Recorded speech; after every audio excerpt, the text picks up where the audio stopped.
Now, I want to clear up something. Now, it's usually said, like a cheap shot, politics, Joe Biden has got dementia. The oldest US president in history, he's losing it. But I reckon this issue is really too serious to treat like that, because I actually want to know. I want to know, so what if he has? If the leader of the free world does have dementia, how big an issue is it? Or perhaps just taking a few grabs, a few dozen pieces of video of Biden brain phase out of context. Pieces, video like this one. So the best way to get something done, if it holds near and dear to you that you like to be able to, anyway, we're going to get a lot done. Now, this all came to a head for me last week when Joe Biden did an hour-long question and answer on CNN. Now, for a lot of the time, and I don't think people have been fair on this point, there was no real trouble. No real trouble. He was answering fluently for him. But you couldn't ignore moments like these, for instance, answers to simple questions like, when will children under 12 get vaccinated?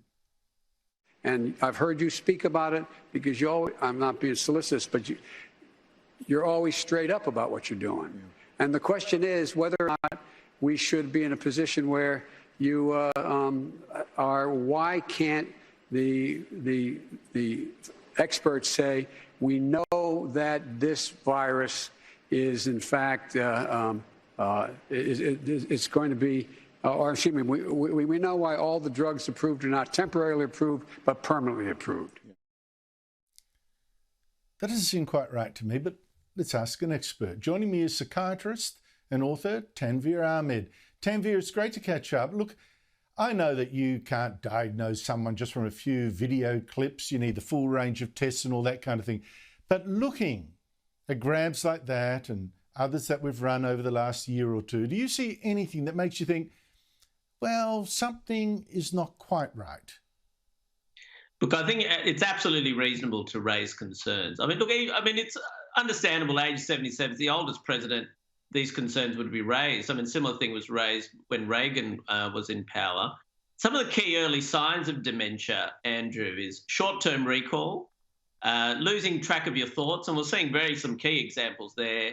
Sometimes just what's called confabulating, where they're almost making up stories. And Joe Biden actually has a history of that in recent years. On the campaign trail, he'd talk about deals he'd done or trips he'd made overseas while as a member, as a representative, and he just didn't do them at all. Like sometimes they were well before he was even in Congress or he was in a supposed position.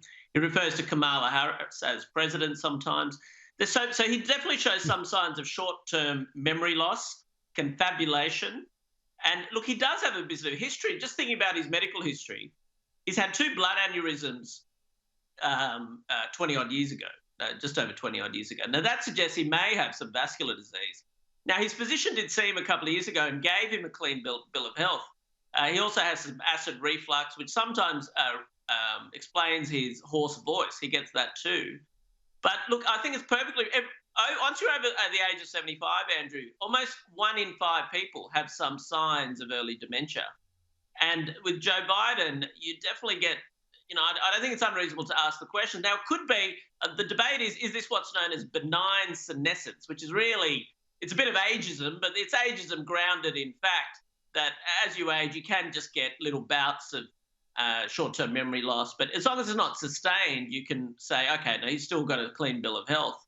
The other problem with Joe Biden is, it is probably steadily getting worse in the last sort of 12, 18 months. And that is a feature of dementia, where you're kind of seeing a steady, gradual decline.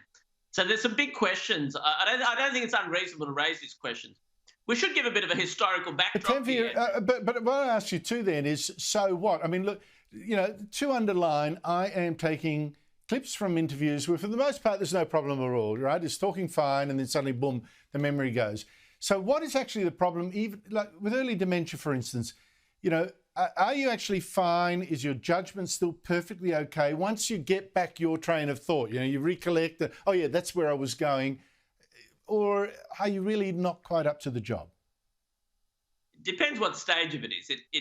the early signs can be short-term memory loss, but also really in terms of trying to take in the complex concepts and taking large amounts of information, which a president would be expected to do, that would be extremely difficult for him. I mean, he was able to get through some of the debates, through whether it be Bernie Sanders and through the sort of Democratic campaign and obviously later Trump. So he sort of just hung in there. So you get the feeling he's almost just holding on, which can be a feature of dementia, where as long as you've got enough people supporting you, you can sort of just hold on. And I think there's a bit of that going on with Joe Biden. It'll become clearer probably in the next 12, 18 months. I do think if there was clear signs of dementia, you'd probably see his inner brass, sitting with him meetings all day, etc., Kamala Harris and some of his closest aides, I think would become very clear to them fairly rapidly. And you may well see some leaking. I mean, you can imagine Kamala Harris is, she'd be in prime position in the event. Don't even go. Stop terrifying my audience there, Tanveer. I don't think we're ready to even contemplate that yet, but you're quite right. I think it's also interesting they've limited his engagements to about one a day, which is a very light load. But anyway, we shall see. Tanveer Ahmed, thank you so much for your time. Pleasure. Thanks, Andrew.